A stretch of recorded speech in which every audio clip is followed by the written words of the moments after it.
네, 감사합니다. 한 기독교 선교사가 태국 항공기를 탔습니다.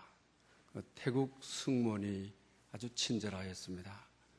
그래서 이분은 이 선교사님이 승무원에게 예수님에 대해서 알고 계십니까? 이 친절한 승무원에게 복음을 전하고 싶은 마음이었습니다. 근데 이 승무원은 잠깐만 기다려 보십시오 하고 자취를 감추었습니다. 그리고 조금 후에 돌아와서는 선생님, 탑승 명단을 전부 살펴보았는데 예수님이라고 하는 분은 탑승하지 않으셨습니다. 이러더라고 하는 것입니다. 동문서답을 하는 것이죠. 우리가 신앙생활을 하면서도 신앙에 대해서 자기의 대답을 확실히 가지고 있는 사람들이 드뭅니다. 대부분 예수님이 이 땅에 왜 오셨는지, 또 사순절의 의미는 무엇이든지 동문서답을 하는 경우가 많이 있다고 하는 것입니다. 특별히 사순절 중반기에 들어선 이 시점에서 끊을 수 없는 사랑이라, 이런 제목으로 여러분에게 말씀을 드리려고 합니다. 김사무엘 전도사님과 그의 부인 되시는 김영숙 사모님이 쓴 아낌없이 신실하게 하라고 하는 책에 나온 이야기입니다. 전도사님으로서 이제 임지가 정해졌습니다. 그리고 외아들 집에 시집을 온 그 며느리인 것입니다. 아주 잘 사는 부잣집 며느리입니다. 그러면서 신방을 요청해 왔습니다. 그래서 전도사님이 신방을 갔습니다. 근데 좀 분위기가 좀 이상했습니다. 그러나 그 며느리가 갑자기 이 전도사님 보고, 제가 이 외아들 집에 시집을 와서 오늘 아기를 놓을 수 없다고 하는 판정을 받았습니다. 제가 앞으로 불임이라고 하는 판정을 받았습니다. 그러면서 전도사님을 많이 쳐다보면서, 전도사님, 자식이 셋이니까 한 명을 양자로 주십시오 하면서 이러더라는 거예요.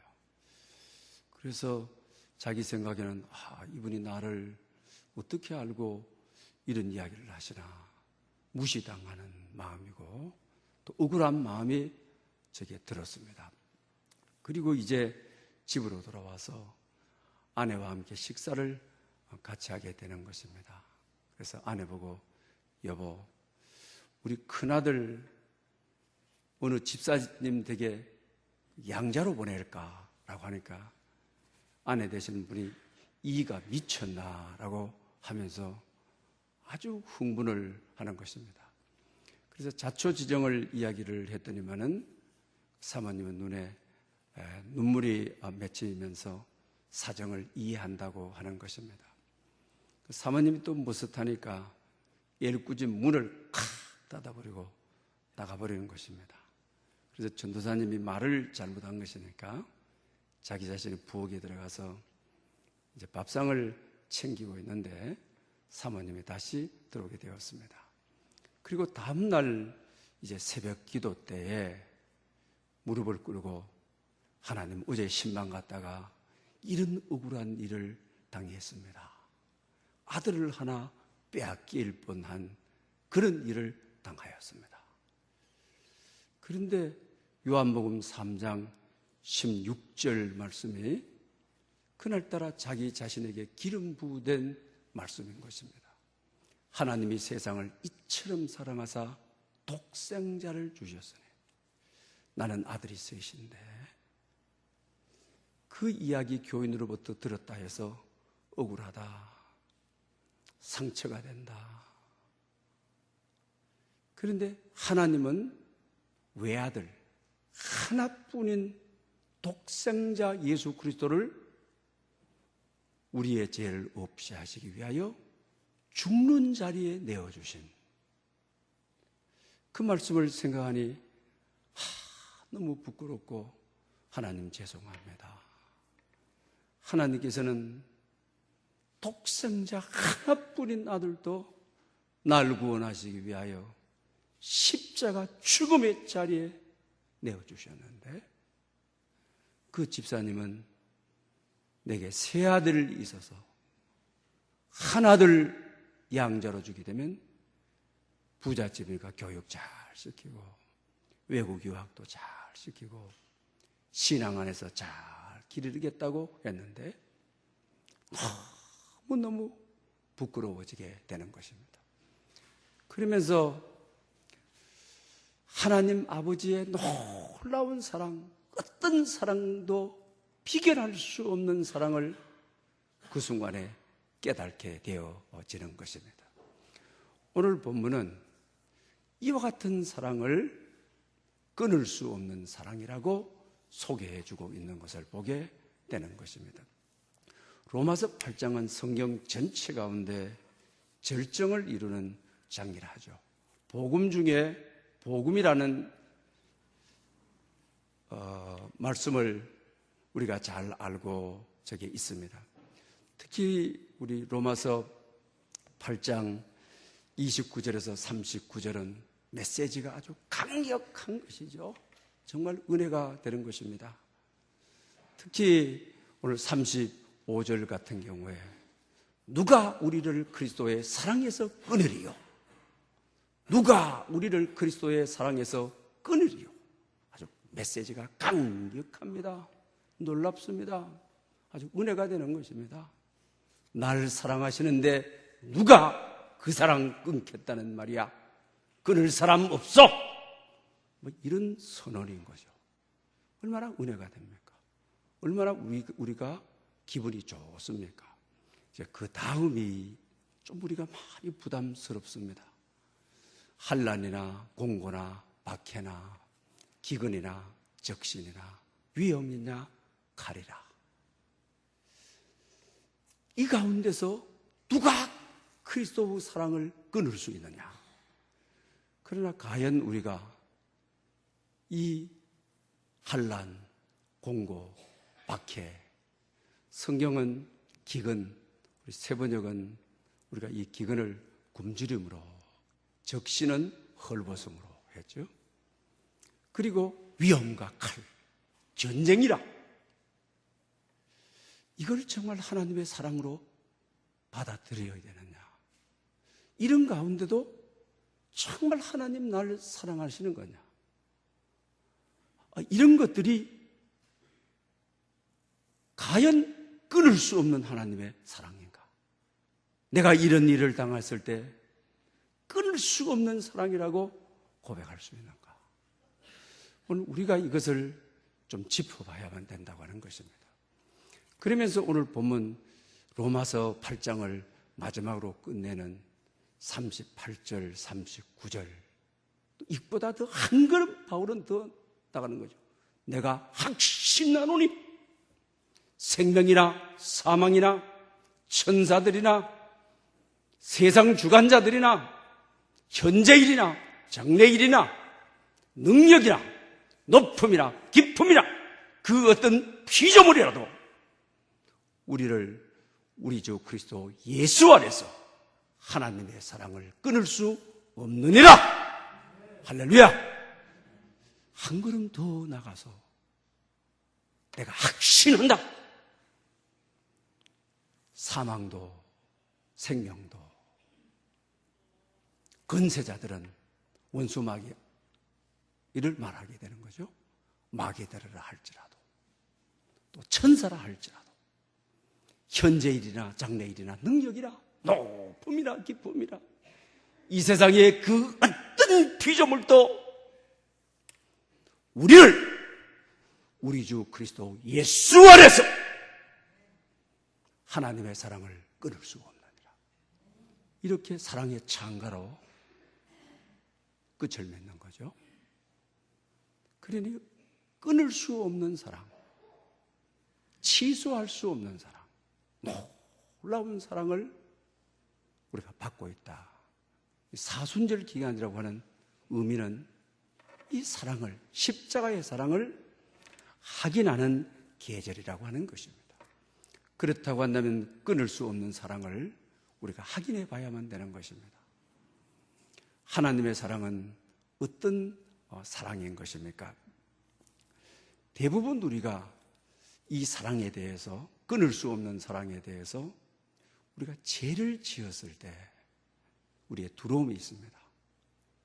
또 우리 죄를 지었을 때 염려와 걱정이 있습니다. 죄를 짓고 나서 기도하는데 하나님의 사랑이 끊어지지는 않았을까 하는 두려움이 있습니다. 걱정이 있습니다. 또 죄를 짓고 예배하는데 하나님이 이 예배를 받아주시지 않을 거야 라는 두려움과 걱정이 우리 다 있습니다. 여러분 또 신앙생활을 하면서 실존적으로 그런 느낌을 우리가 다 가졌을 것입니다.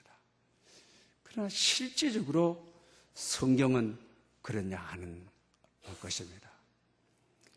그래서 로마서 8장 39절에도 우리 주 그리스도 예수 안에 있는 하나님의 사랑에서 끊을 수 없느니라. 죄가 문제가 아니라고 하는 것입니다. 죄가 하나님의 사랑을 끊을 수 없다고 하는 것입니다. 죄 때문에 우리의 예배를 받지 않으신다고 하는 것입니다. 아니라고 하는 것입니다.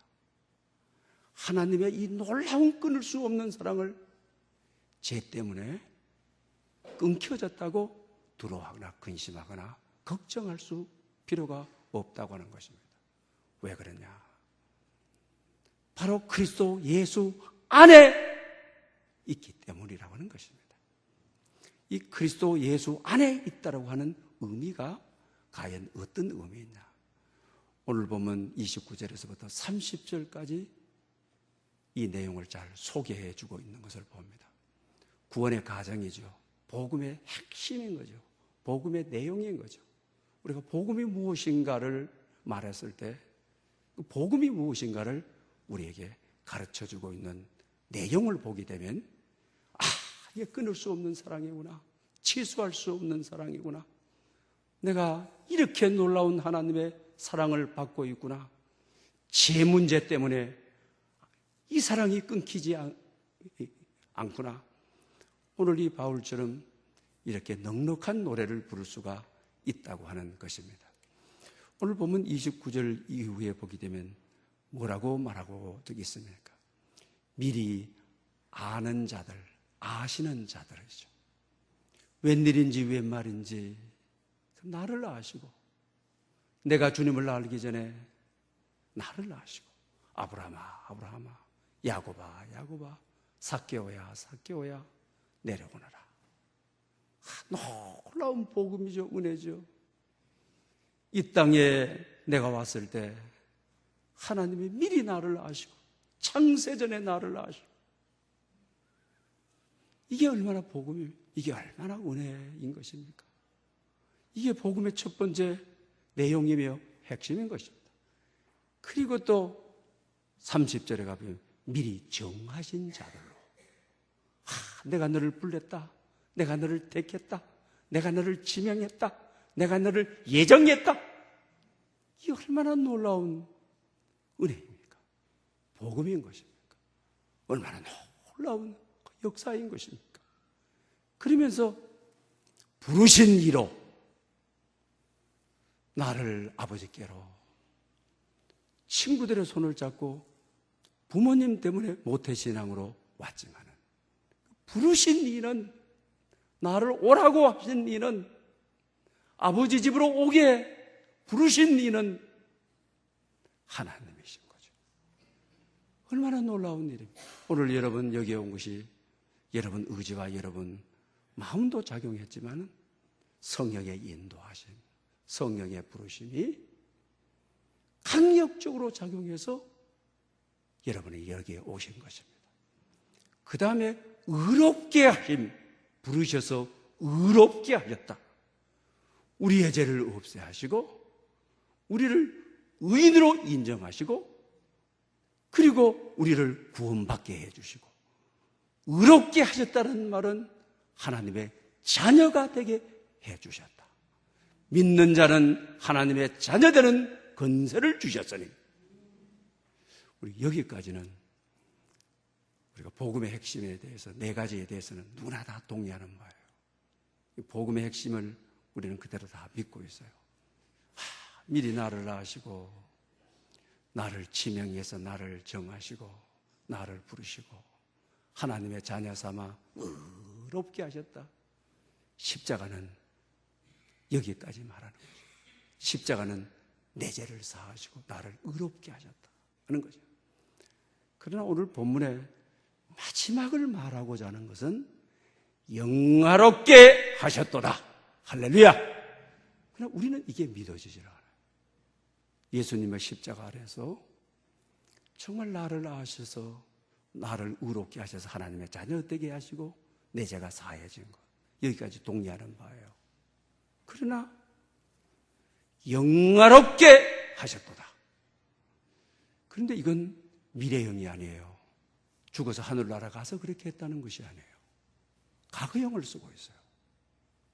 이미 십자가가 너를 영화롭게 했다는 거예요. 근데 우리가 현실의 삶이 고단하니까, 현실의 삶이 아프니까, 현실의 삶의 부족함이 많으니까, 현실의 삶의 무거운 짐의 중량이 너무 크니까, 그 무거운 힘에 짓눌리니까 영화롭게 느껴지지 못하는 거예요. 영화로움을 받아들일 수가 없는 거예요. 그래서 영화로움에 대해서는 회의를 느끼는 거예요. 오늘 특별히 이 문제를 우리가 확인해 보는 사순절 기간에 이것을 한번 우리가 짚어보는 계기가 될 수 있어야 된다고 하는 사실입니다. 오늘 영화롭다라고 하는 말은 예수님께서 내 안에 와 계신다라고 하는 말입니다. 예수님께서 내 안에 와 계시기 때문에 영화롭다고 하는 것입니다. 우리가 갈라디아서 2장 20절 말씀을 우리가 너무나도 잘 알고 있습니다. 내가 그리스도와 함께 십자가에 못 박혔나니 이제 내가 산 것이 아니요 내가 그리스도 안에 산 것이라. 내가 그리스도와 함께 십자가에 못 박혔으면 내가 산 게 아니다. 나는 죽었다. 그리스도 안에 사는 것이다. 그리스도가 내게 오셔서 그리스도가 내 안에서 사시는 것이다. 그러면서 바울은 계속 말을 하게 되죠. 내가 육체 가운데 사는 것은 나를 사랑하사 나를 위하여 자기 자신을 버리신 하나님의 아들을 믿는 믿음으로 사는 것이라. 할렐루야. 성경은 아주 분명하게 내가 지금 육체 가운데 살고 있다. 그렇지만은 나를 사랑하시고 나를 위해서 자기 자신을 버리신 하나님의 아들을 믿는 믿음으로 산다. 오늘 성찬 예식이 뭐가 성찬이죠? 왜 성찬하는 거예요? 성찬은 복음의 앞에 네 가지 요소들이죠. 나를 아시고 나를 예정하시고 또 나를 부르시고 하나님의 자녀로 의롭게 하신 이 십자가가 내 죄의 문제를 해결하시고 의롭게 하셔서 자녀가 되게 해주셨다. 그 은혜에 감사하여 이것을 우리가 기리고 이것만으로 끝이 아니죠. 정말 십자가의 의미는 영화롭게 하신다고 하는 거죠. 오늘 이 성찬을 통하여 내가 사는 것이 아니다. 내 안에 그리스도가 사시는 것이다. 나를 사랑해서 나를 위해서 오늘 예수님의 몸이 여러분 안에 들어오고 예수님의 피가 여러분 안에 모시게 되고 성찬은 내 안에 오셔서 나를 영화롭게 하는 것을 확인하고 성찬은 그리스도의 몸이 들어와서 내 몸과 하나가 되어서 주님이 부활하신 것처럼 나도 부활의 열매가 되고 주님이 영광스러운 것처럼 나도 영광스럽게 된다고 하는 확인하는 것이 성찬인 것이죠. 우리가 이 은혜를 잊어서는 안 된다고 하는 것입니다. 믿음의 글에 보면 어떤 성도가 이렇게 기도해요. 하나님은 빛으로 오셨는데 그때 모든 제자들이 빛을 경험했는데 나도 좀 빛을 경험하게 해주십시오. 또 예수님께 성령님이 임하실 때 비둘기처럼 임하셨는데 내게도 비둘기처럼 성령님이 임하는 경험을 하고 싶습니다 라고 해요. 그러면서 기도하고 구한 것은 받은 줄로 알아라. 받은 줄로 알면서 몸부림을 칩니다. 그런데 공허해요. 빛이 임한 경험이 없어요. 비둘기가 임한 경험이 없는 거예요. 그래 가서 믿음 있는 분에게 가서 호소를 합니다. 어떻게 하면 빛이 임하고 비둘기가 임할 수 있습니까? 라고 해요. 그러니까 이분이 하는 이야기가 그것은 부수적인 것이 아닙니까? 왜 부수적인 것에 그렇게 목노하고 아쉬워하는 것입니까? 당신의 갈급함, 당신의 간절함, 빛이 임하기를, 성령의 비둘기 같은 성령님이 임하기를, 당신의 간절함이 있다는 것은 성령 하나님이 당신에게 임한 증거인 것입니다. 예수 그리스도가 당신 안에 오셨습니다. 예수 그리스도가 당신에게 간절한 마음을 주는 것은 예수 그리스도가 당신 안에 있다는 것입니다. 이것이 복음의 본질입니다. 복음의 본질을 가진 당신이 기뻐하고 감사해야지 부수적인 있어도 되고 없어도 되는 비둘기 같은 성령님이 임하기를 원하고 빛처럼 임하기를 원하는 보이는 가시적인 곳에 호소하는 그런 자세를 보여야 합니다.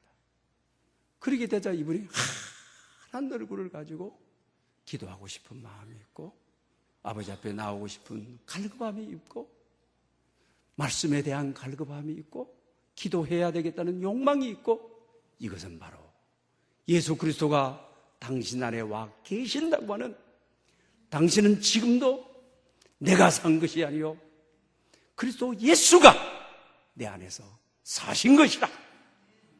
이렇게 당신은 고백해야만 됩니다라고 말을 합니다. 여러분 함께 한다라고 하는 것은 참 행복한 일이죠.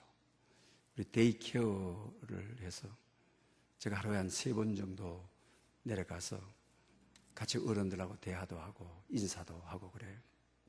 아주 고상한 한 할머니가 오셨어요. 근데 아들도 네로라고 하는 아들 기르고 또 딸도 그렇게 기르고 딸은 서울대 교수로다 세상 일찍이 뜨고 혼자가 돼서 그렇게 사신다고 그래요. 그러면서 남편이 떠나간 지가 7년이 됐대요. 그러면서 정말 아들 집에 가 있다가 또 아들 집에 있을 수가 없어서 우리 교회 가까이 오셨다고 하는 딸 집에 와서 있으면서 만노라고 이러시는 거예요. 그러면서 이런 이야기를 해요. 참 남편이 보고 싶다 하는 거예요. 왜냐? 남편이 같이 살 때는 밉고 다투고 또 난리 내고 그런데 정말 지금 한 번만이라도 딱 보고 싶다. 그러면 당신과 함께 있었던 계절이 고마웠다고 감사했다고 참 그걸 전하고 싶은데 싸울 때는 그냥 막 싸우고 막 집 나가라 그러고 막 밥상도 들어치고 이랬는데 막상 7년이라는 세월 동안 남편이 없게 되니까 그 남편과 함께 살던 세월이 같이 있던 세월이 얼마나 귀한 세월이었고 감사한 세월이었고 귀중한 세월이었는지 꼭 한 번 만나면 감사했다고 고마웠다고 그렇게 전하고 싶다고 같이 있다고 하는 거. 예수님이 내 안에 오셔서 내 안에서 사신다고 하는 거. 이게 복음의 본질이죠. 어린 애들 때 그렇죠? 엄마, 아빠가 같이 한다는 거. 이게 정말 얼마나 큰 행복입니까? 그러나 애들 때는 장난감 안 사준다고, 원하는 신발 안 사준다고 하고, 우리 그것 가지고 불평하고 집 나가고, 철이 없어서 그런 거죠. 우리가 신앙생활이 오래되고 나도 마찬가지로 주님이 내 안에 오셨고 나를 영화롭게 한다고 하는 이 본질이 얼마나 놀랍고 큰 것인데, 기도를 안 들어준다, 자식들이 어떻게 됐다, 삶에 어려움이 있다, 삶에 힘든다, 이건 정말 본질적인 것들이 우리가 아니지 않습니까? 그러므로 우리가 정말 본질을 함께 있다라는 이 행복을 잡아야 되는 것입니다. 그러므로 여러분, 우리가 아무리 잘못을 해도 잘못 때문에 두려워하거나 하나님의 사랑이 끊어졌다고 염려하지 마십시오. 하나님의 사랑은 끊을 수 없는 사랑입니다. 누가 하나님의 사랑에서 끊으려 취소할 수 없는 사랑이죠. 오늘 보면 31절 32절에도 그러죠. 만일 하나님이 나를 위하시면 누가 나를 대적하리요? 이렇게 말하죠. 그 다음에 이어지는 말씀이 자기 아들을 아끼지 아니하시고 우리 모든 사람을 위하여 내어주신 네가 그 아들과 함께 모든 것을 주시지 아니하겠느냐. 할렐루야. 하나님이 나를 위하신대. 누가 나를 죄 때문에 구원받지 못한다고? 죄 때문에 하나님의 사랑이 끊어졌다고? 은혜가 끊어졌다고? 누가 고발하리요? 누가 대적하리요? 아들까지도 아끼지 아니하시고 우리 모든 일을 위하여 내어주신 네가 아들과 함께 모든 것을 주시지 않겠느냐. 이것이 바로 내 안에 와 계시는 거예요. 왜 죄 때문에 염려할 필요가 없는 것입니까? 로마서 5장 8절에도 우리가 죄인 되었을 때 그리스도께서 십자가에 죽으심으로 하나님께서 우리에 대한 자기의 사랑을 확증하셨느니라. 할렐루야. 우리가 예수 믿을 때 아닙니다. 죄인 되었을 때입니다. 죄 짓지 않고 울어올 때가 아닙니다. 이 죄인 되었을 때 우리를 위하여 십자가에 죽으심으로 하나님께서 우리를 향한 자기 사랑을 끊을 수 없는 사랑으로 내가 너를 사랑한다라고 말씀하고 있는 것을 확증하고 있는 것을 보게 되는 것입니다. 여러분의 삶에 어떤 변화가 있다 할지라도 사순절은 이 십자가는 끊을 수 없는 사랑으로 지수할 수 없는 사랑으로 나를 사랑한다고 하는 이 사랑에 감격하고 이 사랑에 사로잡혀서 사는 계절입니다. 동령의 행복이라고 하는 글 속에 보면 탤런트 김수미 씨의 글이 소개되어 있는 것을 봐요. 우울증에 걸려서 죽으려고 하는데 자기 남편이 사업에 부도가 났어요. 그 설상가상으로 더 어려움을 많이 겪게 돼요. 그 동료 그 연기자들에게 100만 원씩, 200만 원씩, 300만 원씩 빌려서 그렇게 살아가요. 그의 절친이었던 김혜자 씨가 이 사실을 알았어요. 그래서 김수미 보고 너 내인데 왜 돈 빌려달라 소리 안 하는 거야? 추잡하게 글에 나오는 이야기예요. 제 표현이 아니고. 왜 몇 푼 안 되는 돈들 이 사람 저 사람에게 빌었느냐. 좀 원문대로 제가 좀 인용해 보겠습니다. 통장을 가지고 와서는 이렇게 말합니다. 이건 내 전 재산이야. 나는 돈 쓸 일 없어. 다음 달에 아프리카에 가려고 했는데 아프리카가 여기 있네. 다 찾아서 해결해. 그리고 갚지 마.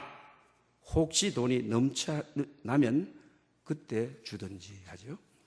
그래서 김수민 씨가 나중에 돈을 벌어서 이걸 다 갚게 돼요.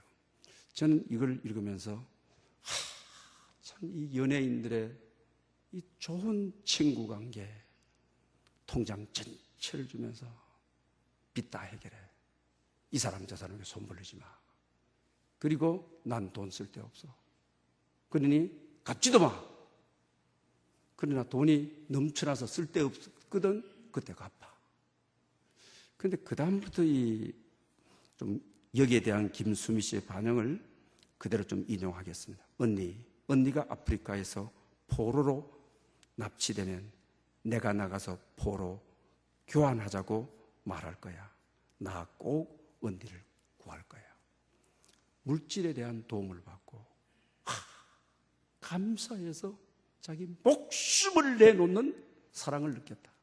언니가 아프리카 가서 선교하다가 포로로 잡히면 반드시 내가 포로 교환해서 내가 포로로 잡혀가고 언니는 뽑아낼 거야. 사랑하는 여러분, 절친 사이에 물질의 도움을 받아도 생명을 내놓는 사랑을 고백하고 사랑을 느끼는 것입니다. 그러나 오늘 정말 독생자 예수 그리스도를 우리를 위하여 십자가에 내어주신 아들과 함께 모든 것을 주시지 않겠느냐고 목숨을 우리를 위해 내놓으신, 목숨뿐만 아니라 그분 전부를 우리에게 내놓으신 사순절 기간, 여러분은 이 십자가에 끊을 수 없는 나를 사랑하시는 이 사랑에 어떻게 반응하시겠습니까? 어떻게 대답하시겠습니까? 이 한 주간 동안 십자가에 대한 여러분의 신앙 고백을 찾아가는, 대답을 찾아가는 여러분 될 수 있기를 축복합니다. 할렐루야. 영광 받으시기에 합당하신 하나님 아버지, 끊을 수 없는 놀라운 사랑을 받았습니다. 사순절이 깊어가는 이 계절에 무엇으로 보답할까? 무엇으로 응답할까?